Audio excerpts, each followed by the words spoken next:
اللهم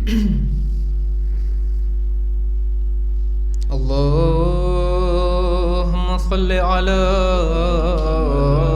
محمد وآل محمد. أعوذ بالله من الشيطان الرجيم.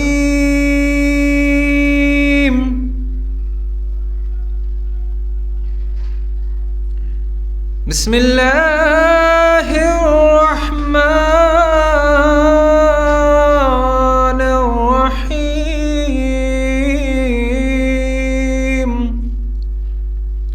پناہ چاہتا ہوں اس شیطان رجیم سے جو کہ لائق عذاب رجیم ہے، خدا کے نام سے جو کہ نہایت رحمان اور رحیم ہے۔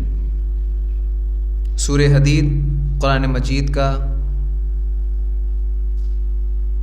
57 سورہ۔ اعلموا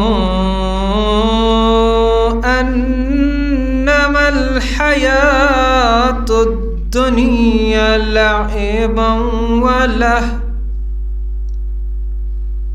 ولهو وزینة وتفاخر بینکم وتکاثر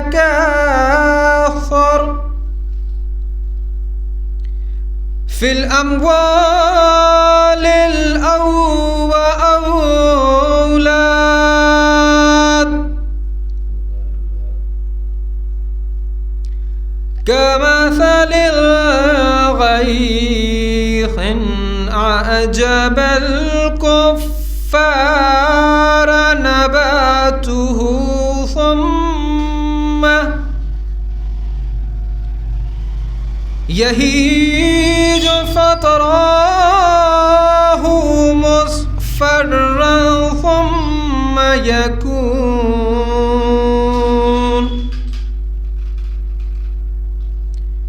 يكون حطاما وفي الآخرة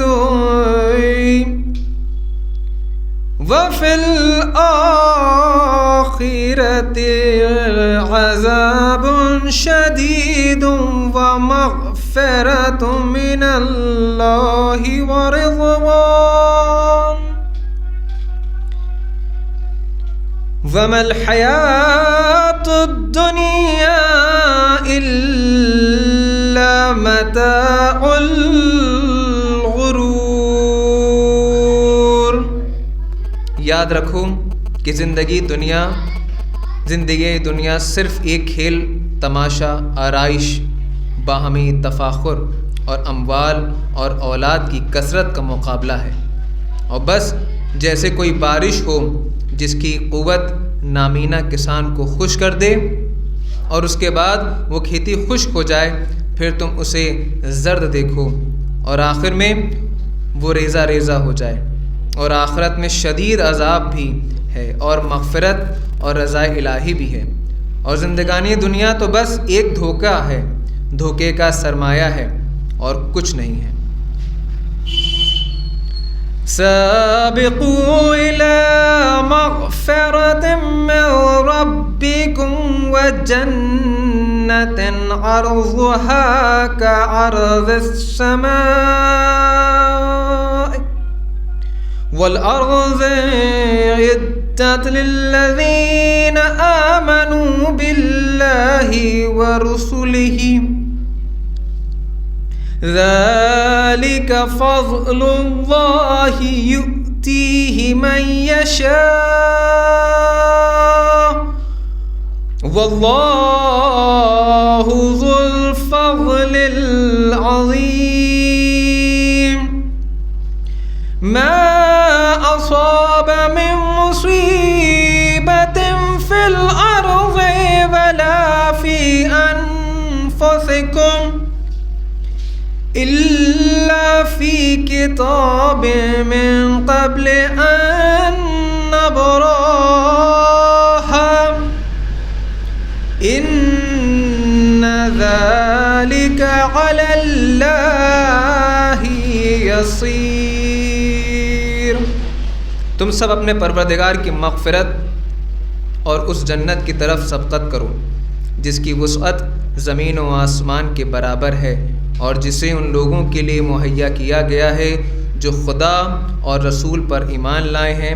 یہی در حقیقت فضل خدا ہے، جسے چاہتا ہے عطا کر دیتا ہے، اور اللہ تو بہت بڑے فضل کا مالک ہے۔ زمین میں کوئی بھی مصیبت وارد ہوتی ہے یا تمہارے نفس پر نازل ہوتی ہے تو نفس کے پیدا ہونے کے پہلے سے وہ کتاب الہی میں مقدر ہو چکی ہے، اور یہ خدا کے لیے بہت آسان شے ہے۔ يسير لكي لا تأسوا على ما فاتكم ولا تفرحوا بما آتاكم والله لا يحب كل مختال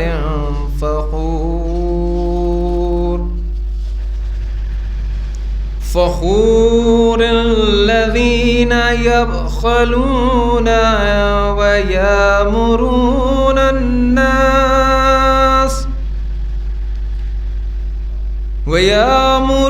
الناس بالبخل ومن يتولى فإن الله هو الغني الحمید۔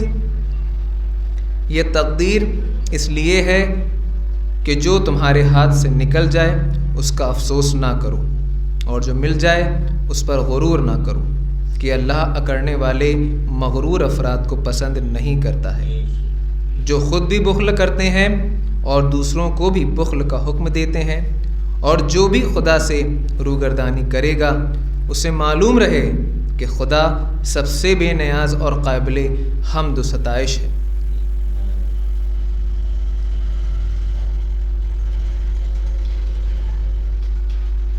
لقد ارسلنا رسلنا بالبينات وانزلنا معهم الكتاب والميزان ليقوم الناس بالقسط وأنزلنا الحديد فيه بأس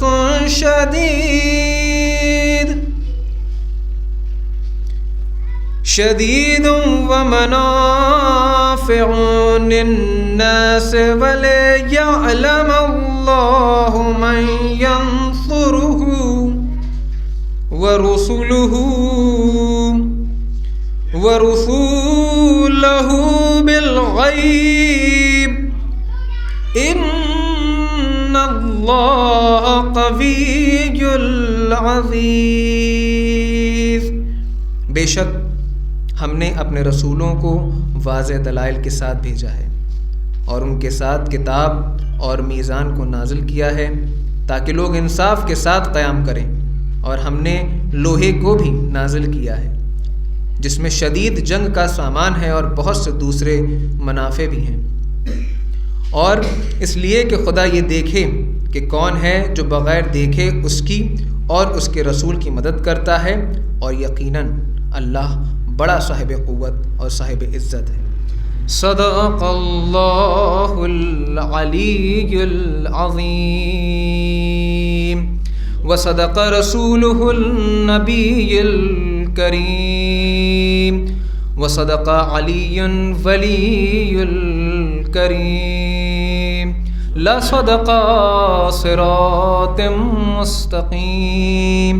اللہم ربنا تقبل منا انك انت السميع العليم۔ اللہ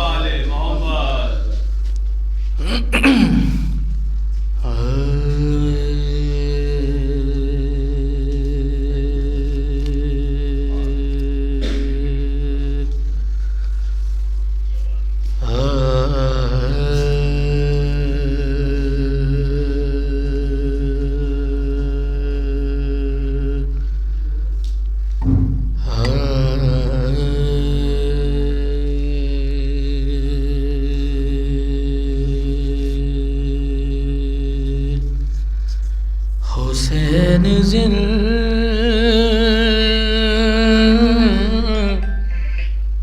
ہے دستور زندگی کی طرح، حسین زندہ ہے دستور زندگی کی طرح، شہید مرتا نہیں عام آدمی کی طرح، شہید مرتا نہیں عام آدمی کی طرح، شہید مرتا نہیں عام آدمی کی طرح، اور یزید ڈوب گیا شام کے اندھیروں میں، یزید ڈوب گیا شام کے اندھیروں میں، حسین آج بھی پھیلے ہیں روشنی کی طرح، حسین آج بھی پھیلے ہیں روشنی کی طرح، بآواز بلند نعرہ صلوات۔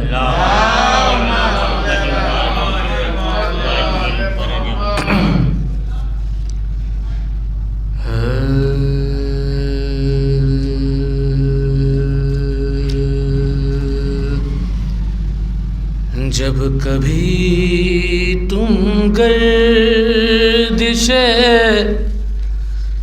دوران سے گھبرایا کرو، جب کبھی تم گردش دوران سے گھبرایا کرو، پرچم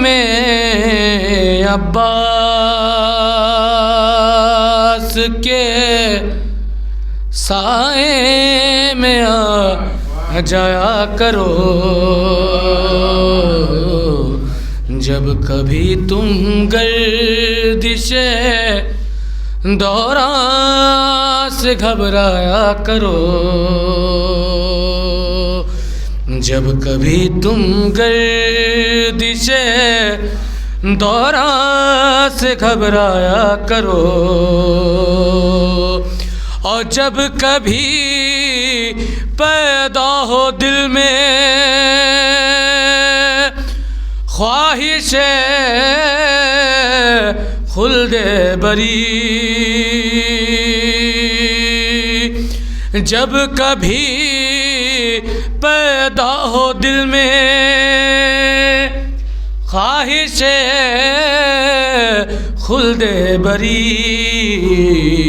مجلس شبیر میں آیا کرو جایا کرو، مجلس شبیر میں آیا کرو جایا کرو، اور خود بخود فکر و عمل کی تربیت ہو جائے گی،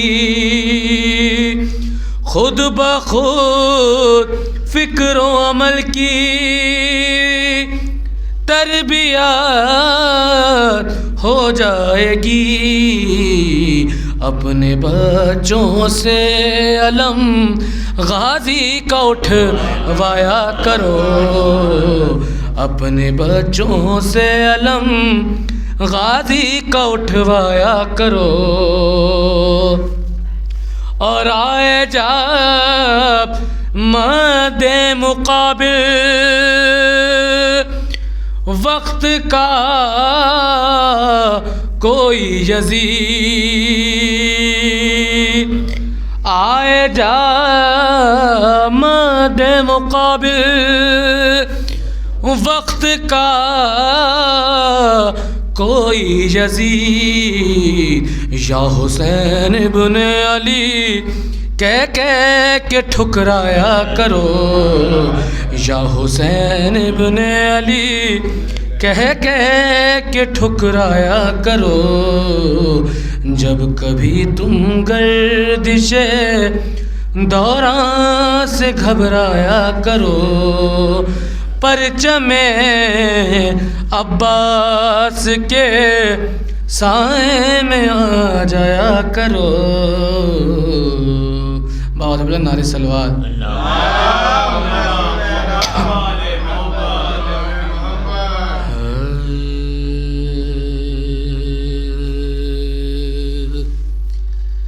رہتا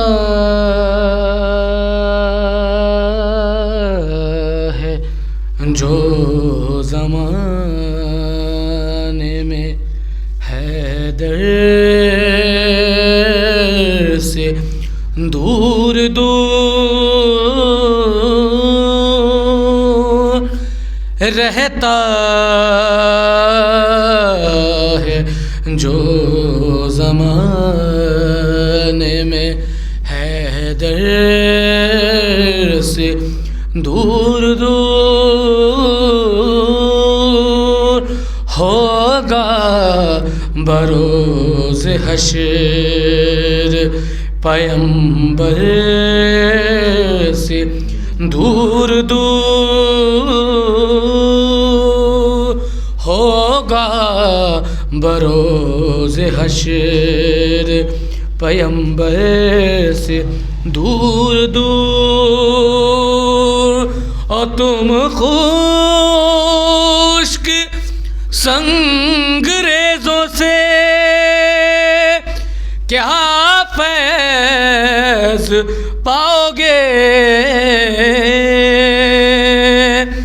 تم خشک سنگریزوں سے کیا فیض پاؤ گے، قطروں میں مر رہے ہو سمندر سے دور دور، قطروں میں مر رہے ہو سمندر سے دور دور رہتا ہے، جو زمانے میں حیدر سے دور دور۔ فاتحہ۔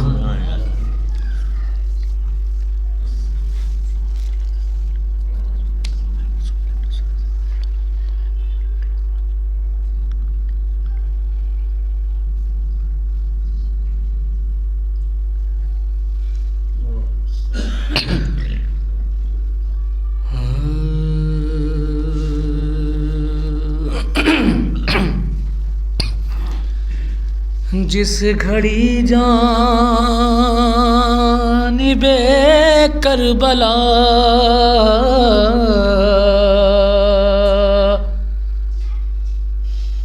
زائروں کا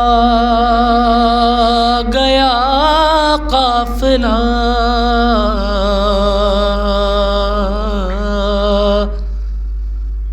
روضہ شہر پہ ایسا لگا جیسے کہتے ہوں شاہ خدا، خشک گردن میری کٹ گئی،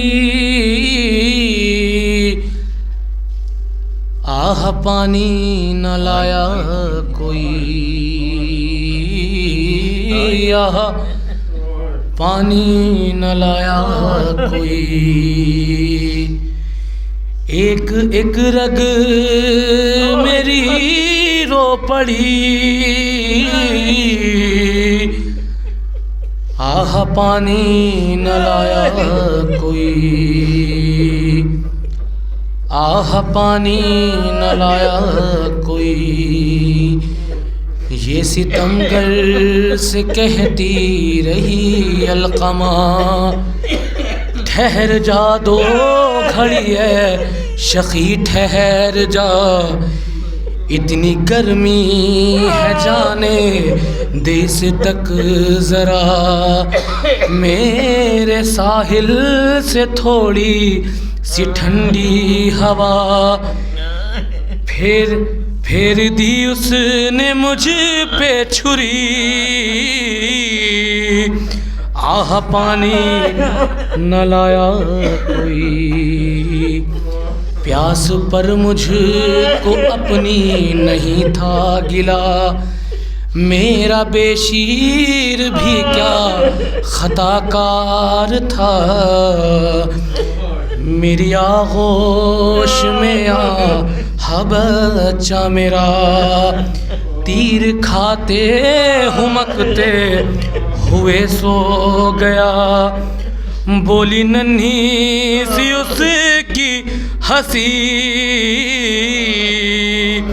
آہ پانی نہ لایا کوئی، اور جس کو کہتے ہیں خاتون باغ جنا، خود محمد نے جس کو کہا اپنی جان، زینت پردہ کردگاہ جہاں، لے کے پہلو میں ٹوٹی ہوئی پسلیاں، ہائے خلد سے میری ماں گئی،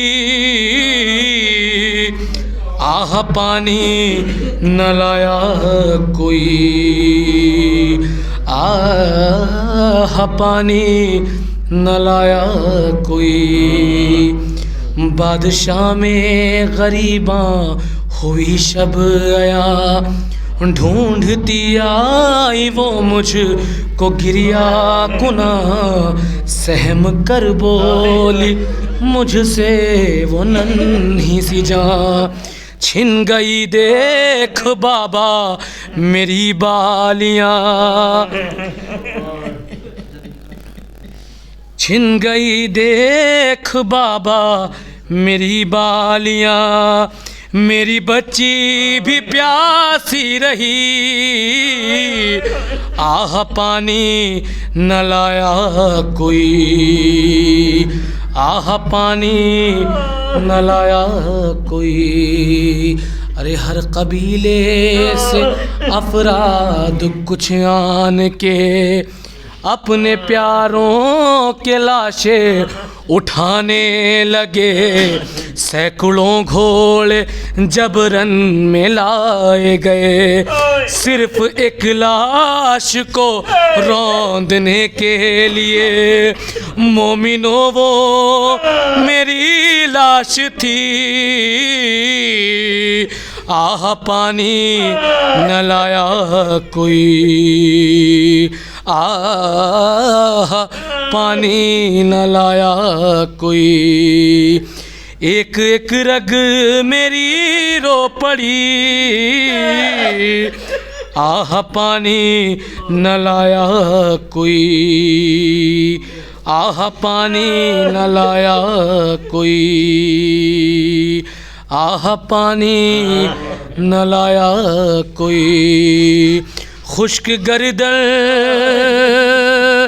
میری کٹ گئی، آہ پانی نہ لایا کوئی، آہ پانی نہ لایا کوئی۔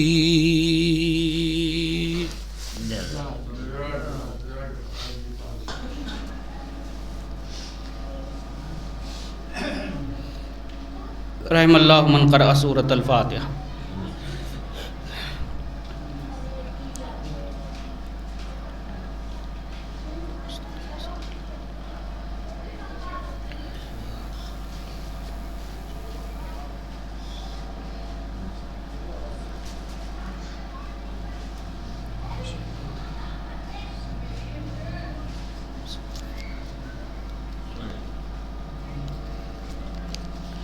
لا حول ولا قوة الا باللہ العلی العظیم۔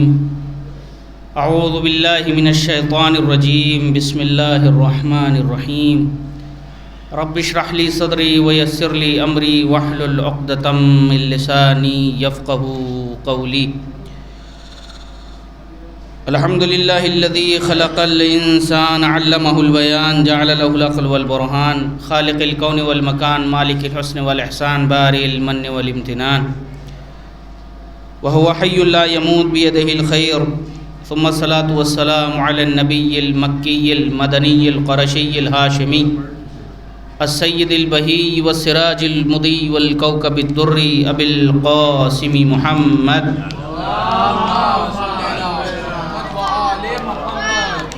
وآله الطيبين الطاهرين المعصومين المنتخبين المنتجبين الغر الميامين الهداة المهديين، ما خاب والله من تمسك بهم ومن تخلف عنهم ضل فغرقا وهوى، ولعنة الله على أعدائهم أجمعين من الآن إلى يوم الدين، أما بعد، فقد قال عز اسمه أعوذ بالله من الشيطان الرجيم أن اشكر لي ولوالديك، صدق الله العلي العظيم۔ صلوات پڑھی عظمت محمد وآلہ محمد۔ حضرات، قبل اس کے کہ میں گزارشات پیش کروں، ایک مرتبہ سورہ حمد اور 3 مرتبہ سورہ اخلاص کی تلاوت فرما کر سید علی عباس ابن سید غلام علی ہاشم اور نسیم رضوی بنت سید سلطان حسین رضوی اور اس کے ساتھ ساتھ جملہ مرحومین خاندان منتظم مجلس کو ایصال فرما دیں۔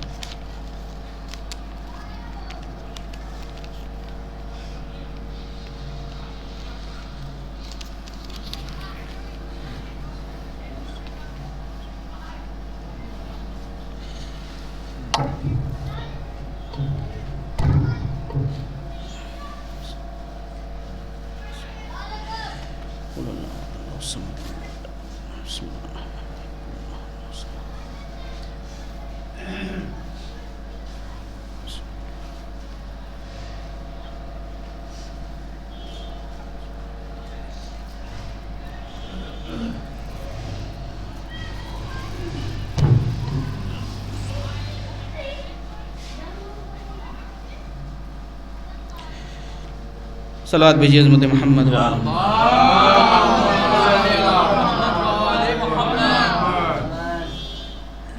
حضرات گرامی قدر، یہ ایصال ثواب کی مجلس جناب احراز صاحب کے والدین کے ایصال ثواب کے سلسلے سے پروردگار ان کے درجات بلند فرمائیں اور جتنے بھی ان کے مرحومین ہیں ان سب کے درجات کو مزید عالی فرمائیں۔ اس دور میں جب کہ انسان تیزی سے ترقی کی راہ پہ گامزن ہے، جہاں انسان زمین کی تہ سے ثریا تک پہنچا ہوا ہے اور دھیرے دھیرے ٹیکنالوجی انسان کو ترقی کی راہ پر کمال تک پہنچا رہی ہے، ایسے موقع پر جس چیز کا سب سے زیادہ فقدان دیکھنے میں آ رہا ہے رفتہ رفتہ، وہ ہے رشتوں کا لحاظ۔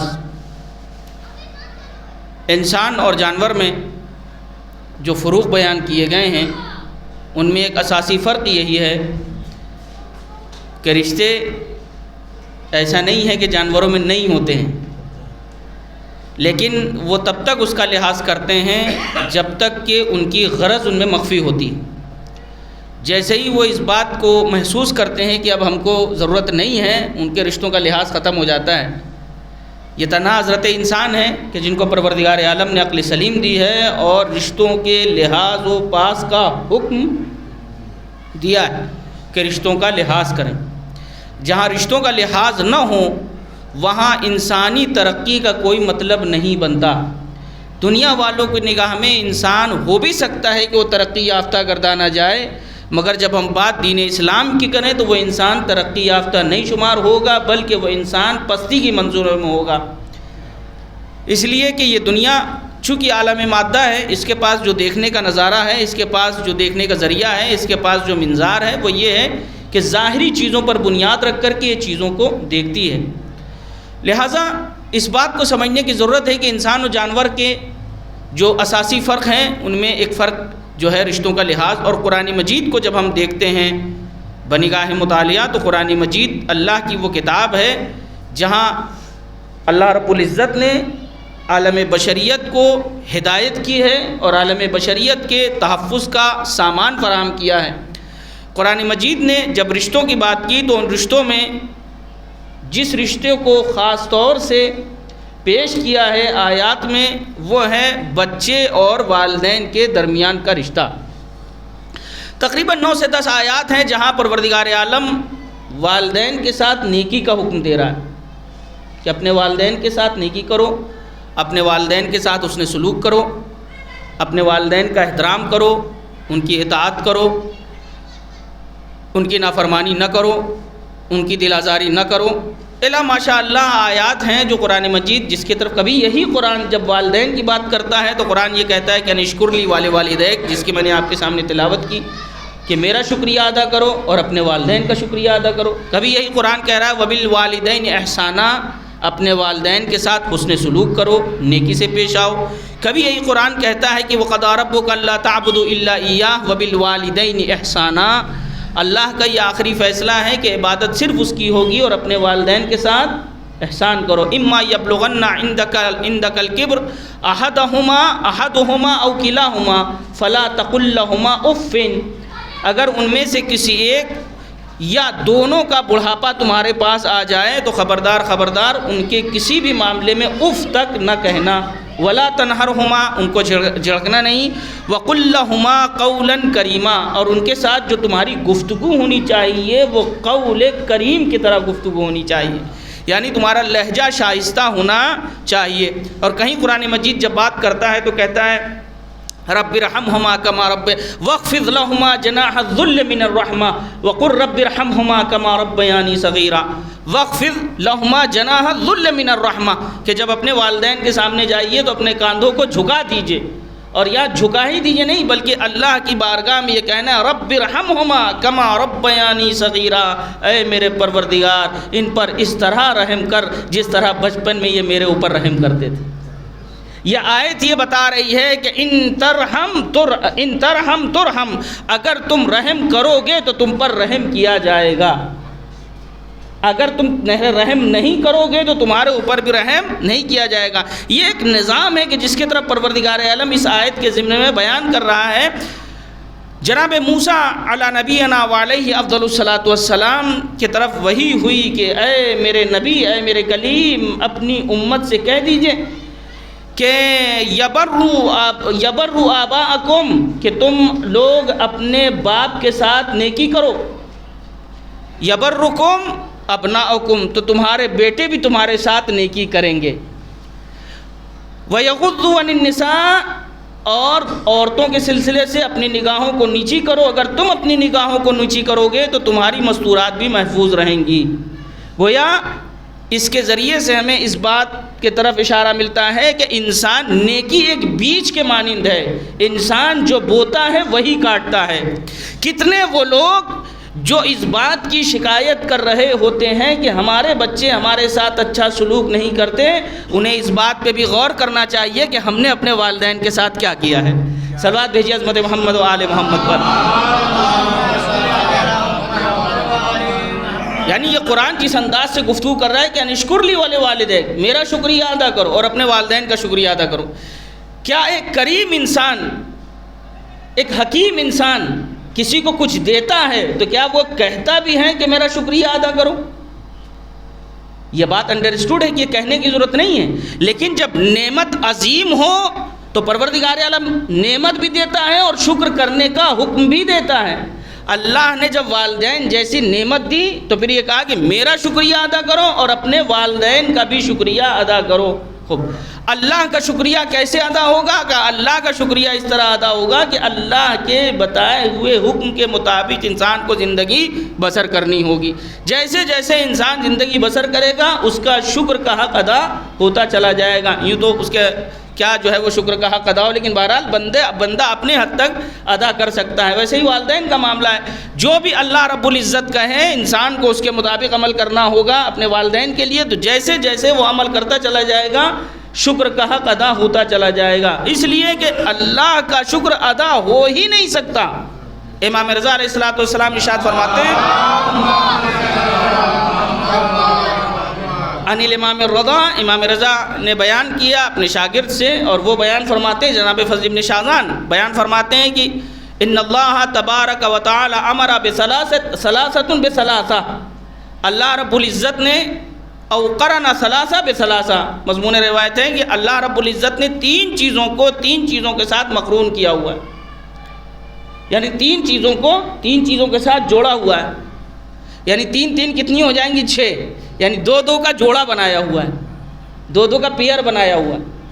جب تک ایک چیز نہیں کریں گے دوسری چیز ادا نہیں سمجھی جائے گی. قرن الصلاۃ بالزکوٰۃ، اللہ نے نماز کو زکوٰۃ سے جوڑا ہوا ہے. یعنی اگر انسان نماز پڑھ رہا ہے اور زکوٰۃ یعنی چیریٹی کرنے کا تصور اس کے یہاں نہیں ہے تو پھر یہ بات سمجھ لے کہ نماز کا حق ادا ہونے والا نہیں ہے. چیریٹی میں بھی پہلے وہ چیریٹی جو اللہ نے واجب کی ہوئی ہے، مستحب چیزیں تو بات کی ہیں. صلوات بھیجیے عظمت محمد و آل محمد. اس لیے کہ قرآن نے جو زکوٰۃ کا لفظ استعمال کیا ہے وہ اصطلاحی معنی میں نہیں بلکہ لغوی معنی میں استعمال کیا ہے. یہاں پر جو ہے لغوی معنی میں استعمال کیا گیا ہے کہ اس حدیث میں کہ اللہ رب العزت نے نماز کو زکوٰۃ کے ساتھ جوڑا ہوا ہے. اور زکوٰۃ کا جب معاملہ آتا ہے یعنی معاملہ جب دینے کا آتا ہے تو یعنی سارے ایمان کا جائزہ انسان کا اس وقت لگایا جا سکتا ہے جب کچھ دینے کی باری آ جاتی ہے. بھائی نماز میں تو کچھ دینا نہیں ہے انسان کو، نماز میں آنا ہے اور نماز پڑھنا ہے، لیکن جب دینے کی باری آتی ہے تب سمجھ میں آتا ہے کہ انسان اللہ والا ہے بھی یا نہیں ہے. آپ دیکھیں نا مسجد میں کتنے افراد تھے جو اللہ کی عبادت کر رہے تھے، اور ایک فقیر آیا اور آنے کے بعد اس نے کیا شکایت کی ہے؟ میرے پروردگار تو گواہ ہے نا میں کہ تیری بارگاہ سے خالی ہاتھ واپس لوٹ رہا ہوں. لوگ اسی بہانے میں تھے کہ ہم تو نماز پڑھ رہے ہیں، ہم سے کیا مطلب. مگر ایک اللہ والا ایسا تھا جس نے حالت رکوع میں انگلی سے اشارہ کیا. وہ فقیر آگے بڑھا اور اس نے اس انگوٹھی کو نکال لیا. میں توجہ چاہتا ہوں میرے عزیزوں. اور بعد میں جب آیت نازل ہوئی تو وہی فقیر یہ کہتا ہوا پرواز کر گیا کہ مجھے انگوٹھی کی ضرورت نہیں تھی، میں تو آیت ولایت لے کر کے آیا تھا. صلوات بھیجیے عظمت محمد و آل محمد. تو اللہ رب العزت نے نماز کو جوڑا ہوا ہے زکوٰۃ کے ساتھ. چونکہ بات چیریٹی کی آئی ہے تو میں چاہ رہا ہوں کچھ بات آپ تک پہنچاتا چلوں. زکوٰۃ کا مسئلہ یہ ہے کہ پہلے جو چیز انسان پر واجب ہے اس کا لحاظ ہونا چاہیے. جو چیز انسان کو دینا ضروری ہے، مثال کے طور پر فطرہ ہے، ظاہر ہے کہ فطرہ جو ہے واجب ہے انسان کے اوپر. اگر اس کا نصاب پورا ہو رہا ہے تو غلہ دینا اس پر واجب ہے.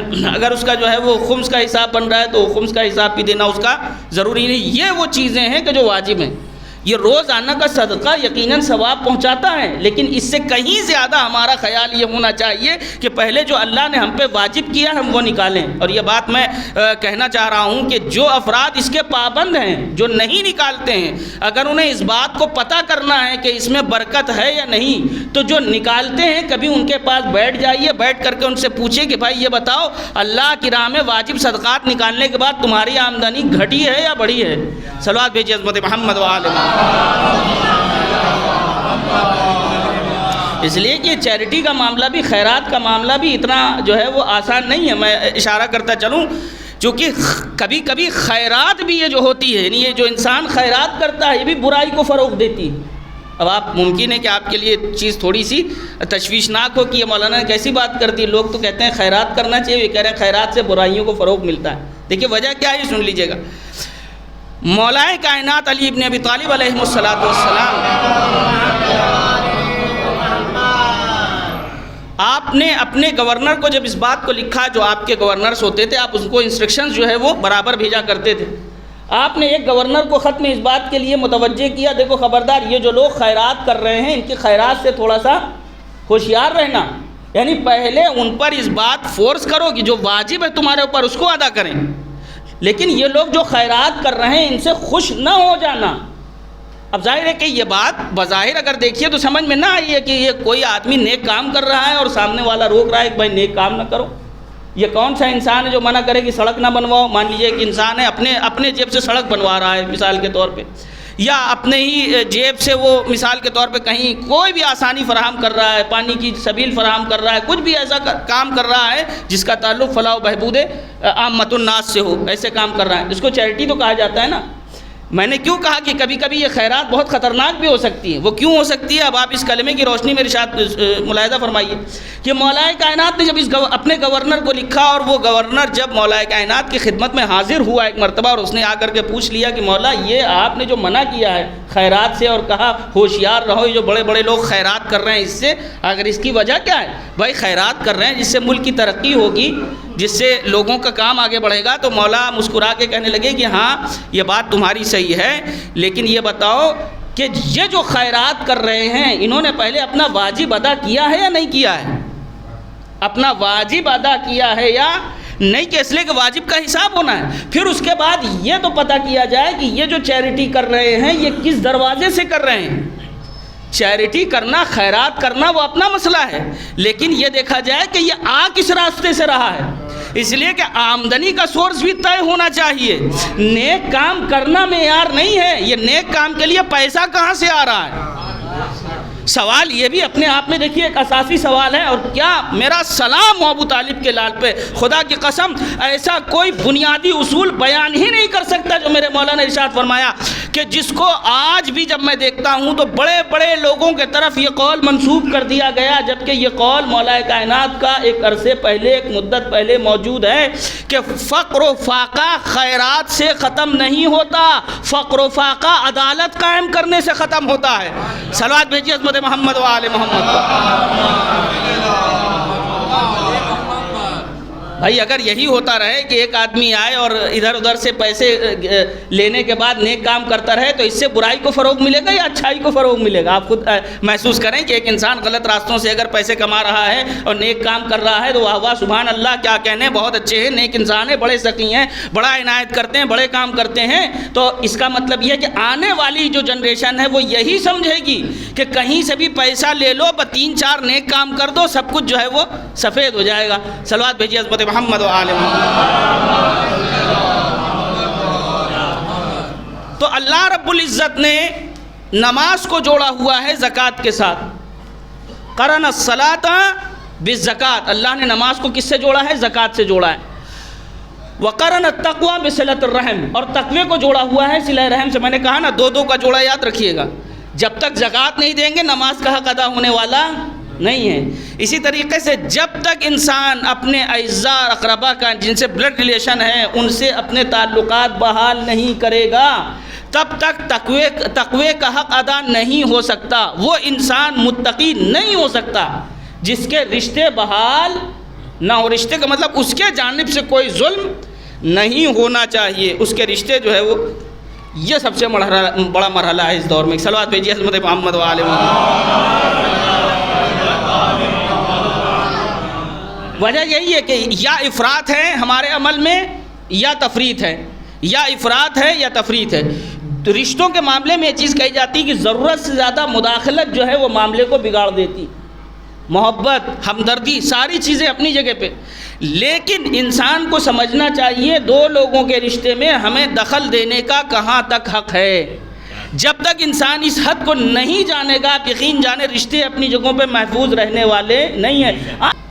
آج تک آپ نے کسی جھوٹے سے جھوٹے راوی سے بھی سنا کہ کسی کے یہاں کوئی چیز سننے میں آئی ہو، ساس بہو کا مسئلہ سننے میں آیا ہو، ننند بھاوج کا مسئلہ سننے میں آیا ہو، سسر داماد کا مسئلہ سننے میں آیا ہو؟ بھائی جب کچھ ہے ہی نہیں تو آپ سنیں گے کیا؟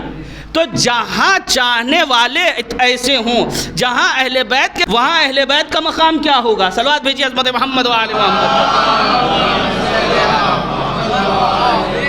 تو اللہ رب العزت نے تقوی کو جوڑا ہوا ہے صلہ رحم سے۔ اور تیسری چیز جو ابھی میں آپ کے سامنے جو میرے موضوع سے متعلق ہے وہ یہ ہے کہ قرن شکر لہو، اللہ نے اپنے شکر کو جوڑا ہے بشکر لوالدی، کہ انسان اپنے والدین کا شکریہ ادا کرے۔ جب تک اپنے والدین کا شکریہ ادا نہیں کرے گا تب تک اللہ کے شکر کا حق ادا ہونے والا نہیں ہے۔ اور یہ کلمہ، یہ آیت، یہ حدیث معاف کیجیے گا، خاص طور سے ان افراد کو میں سنانا چاہتا ہوں جن کے نزدیک پیغمبر کی کوئی حیثیت نہیں ہے۔ میں یوں ہی نہیں کہہ رہا ہوں، پیغمبر کی حیثیت صرف ایک نعوذ باللہ پوسٹ مین جیسی ہے۔ یہ بات سمجھنے کی ہے کہ حدیث یہ کہہ رہی ہے کہ جب تک والدین کا شکر نہ ادا کریں تب تک اللہ کا شکر نہیں ادا ہو سکتا۔ یعنی اب مطلب کیا ہے؟ اب اس کا مطلب یہ ہے کہ انسان اپنے والدین کے سامنے شانوں کو جھکا دے، اف نہ کرے، ان کی آواز پہ آواز کو بلند نہ کرے، ان کے آگے، یعنی والدین کا اتنا پروٹوکول ہے کہ ان کے آگے نہ بیٹھے، ان کی بات کو نہ کاٹے، ان کے سامنے پیر کو دراز کر کے نہ بیٹھے، ان کے سامنے تیز آواز سے بات نہ کریں، ان کی بات کو نہ کاٹے، الا ماشاء اللہ تمام چیزیں۔ یہ پروٹوکول صرف والدین کا ہے۔ جب پوچھا گیا کہ والدین کا یہ پروٹوکول کیوں، والدین کا اتنا احترام کیوں، ارشاد ہوا اس لیے کہ وہ تمہارے اس دنیا میں آنے کا ذریعہ ہیں۔ اللہ اس دنیا میں آنے کا ذریعہ جو اللہ نے قرار دیا ہے وہ ماں باپ کو قرار دیا ہے۔ تو اللہ چاہتا ہے کہ ماں باپ کا احترام ہو، کیوں؟ کیونکہ ماں باپ وسیلہ ہیں بچوں کا دنیا میں آنے کے لیے۔ مجھے توجہ چاہیے، پتہ چلا چار دیواری کے اندر آنے والے بچوں کا جو ذریعہ بن جائے وہ قابل احترام ہوتا ہے۔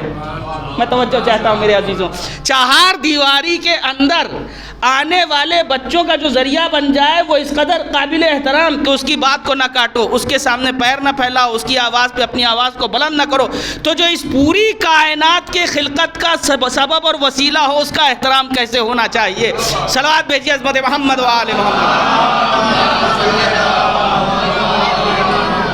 تو اللہ نے تین چیزوں سے جوڑ رکھا ہے، جب تک وہ نہیں ادا کریں گے یہ ادا ہونے والا نہیں ہے۔ تو والدین کا مسئلہ ہے، اور یہ بات ایک طرفہ نہیں ہونی چاہیے، بات دوسرے طرف کی بھی ہونی چاہیے۔ والدین کا جہاں مسئلہ ہے وہیں والدین کا مسئلہ بچوں کے ساتھ بھی جو ہے وہ بالکل واضح طریقے سے اسلام نے بیان کیا ہے کہ ان کا حق کیا ہے۔ جہاں ایک طرف یہ ارشاد ہوا کہ کلما رأیت الخیر فیک، جب بھی اپنے اندر کوئی نیکی دیکھو تو اس بات کو سمجھ لو کہ تمہارا باپ ہی اس کی اصل ہے، یعنی تمہارے ماں باپ ہی اس خیر کی اصل ہیں۔ لہٰذا ماں باپ کا احترام ہونا چاہیے، اس لیے کہ جو بھی اپنے اندر نیکی دیکھ رہے ہو وہ نیکی بہرحال اس کا اصل ذریعہ جو ہے وہ ماں باپ ہے، لہٰذا ماں باپ کا احترام ہونا چاہیے۔ وہاں ایک طرف یہ ارشاد ہوا جہاں باپ کے لیے کہا گیا کہ بھائی اچھا نام رکھے، اچھی تربیت کرے، اچھی چیزوں کو پہنچائے۔ اچھا ماحول بنانا بھی والدین کی ذمہ داری ہے، یعنی ہم سب کی ذمہ داری ہے کہ گھروں کا اچھا ماحول بنانا، یہ ہماری اور آپ کی ذمہ داری۔ دیکھیے وجہ کیا ہے، اس کی بنیادی وجہ یہ ہے کہ اسلام جن چیزوں کی طرف اشارہ کرتا ہے، دھیرے دھیرے زمانہ جب ترقی کر کے آگے بڑھتا ہے تو ان چیزوں کی طرف متوجہ ہوتا ہے۔